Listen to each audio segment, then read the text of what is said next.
Saudi আরবের Jeddah সিটির সবচেয়ে জনপ্রিয় জায়গা আল বলদ।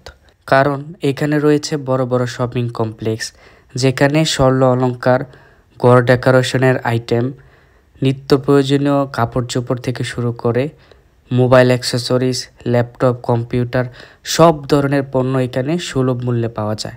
তাই এই জায়গাটি সবার কাছে জনপ্রিয় হয়ে উঠেছে। শুধু তাই নয়, প্রতি বছর এই জায়গাটিতে বিভিন্ন দেশ থেকে পর্যটক আসে ঘুরতে এবং কেনাকাটা করতে। এই জায়গা সম্পর্কে বিস্তারিত দেখবেন এবং জানবেন পুরো ভিডিও থেকে। একদিন বিকেলে সময় করে আমি আর আমার বন্ধু রায়হান একসাথে মিলে চলে আসলাম জেদ্দা শহরের আল বলদ জেলায়। এখানে এসে আমি আর আমার বন্ধু দুজনেই অবাক। ভাবতে পারিনি জায়গাটি এত সুন্দর হবে। সন্ধ্যাবেলা শহরের আলোকসজ্জা দেখে আমরা দুজনেই আশ্চর্য হয়ে গেলাম।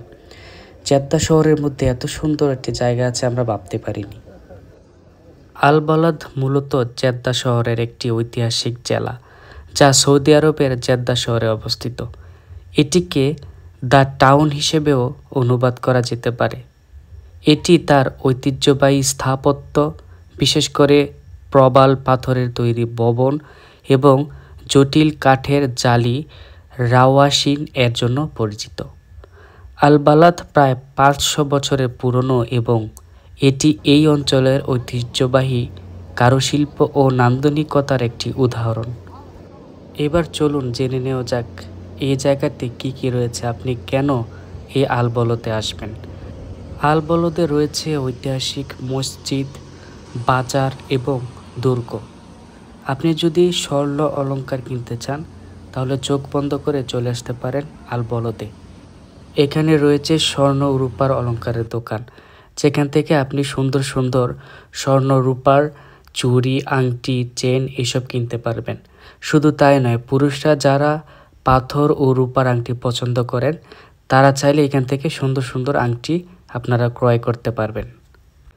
এখানকার মার্কেটগুলোতে রয়েছে সুন্দর সুন্দর জামা কাপড়, লেডিস, জেন্টস, ছোট বড় সবার জন্য আকর্ষণীয় জামা কাপড় আপনারা পেয়ে যাবেন।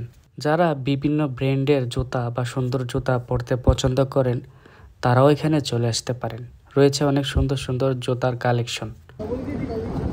শুধু তাই নয়, সব ধরনের কসমেটিক্স প্রোডাক্ট এখানে আপনারা পেয়ে যাবেন।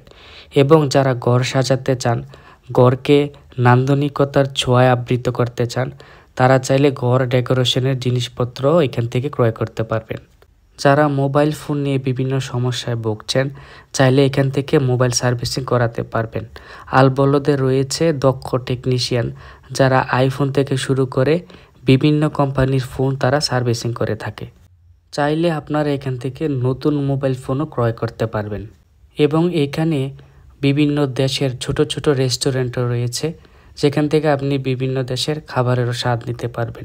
ওভারঅল আপনি এখান থেকে নিত্য প্রয়োজনীয় জিনিস থেকে শুরু করে সব ধরনের জিনিস আল বলদে আপনি সুলভ মূল্য পেয়ে যাবেন। জেদ্দা শহরে যারা প্রবাসী রয়েছে, ছুটিতে দেশে গেলে অনেকেই এই আল বলদ থেকে কেনাকাটা করে। আসলে আল বলদ আধুনিক জেদ্দার মধ্যে একটি ভিন্ন অভিজ্ঞতা প্রদান করে, যেখানে পর্যটকরা ঐতিহ্যবাহী স্থাপত্য এবং সংস্কৃতির সাক্ষী হতে পারে। প্রতি বছর বিভিন্ন দেশ থেকে পর্যটক আসে এই আল বলদে। শুধু তাই নয়, এটি মক্কার প্রবেশদ্বার হিসাবে পরিচিত, কারণ এটি একসময় মক্কার পণ্য পরিবহনের জন্য একটি প্রধান বন্দর ছিল। আপনারা যারা কেনাকাটার পাশাপাশি পরিবেশ উপভোগ করতে আসবেন, তাদেরকে আমি সাজেস্ট করব আপনারা অবশ্যই সন্ধ্যা বা সন্ধ্যার পরে আসবেন। তখন আপনারা আল বলদের সৌন্দর্যটা দেখতে পারবেন। রাতের বেলায় আল বলদের অলিগলি আলোকসজ্জা সজ্জিত হয়ে ওঠে, তাই অনেক মানুষ এখানে রাতে বা বিশেষ করে সন্ধ্যার পর এখানে ঘুরতে আসে। কেউ আসে কেনাকাটা করতে, কেউ আসে এমনিতেই ঘুরতে। তাই আপনারা একবার হলেও আল বলদে এসে ঘুরে যাবেন। আজকের ভিডিও এ পর্যন্তই। ভিডিওটা ভালো লাগলে অবশ্যই কমেন্ট করে জানাবেন, ভিডিওতে লাইক দিবেন এবং চ্যানেলটা সাবস্ক্রাইব করার অনুরোধ রইল। ধন্যবাদ।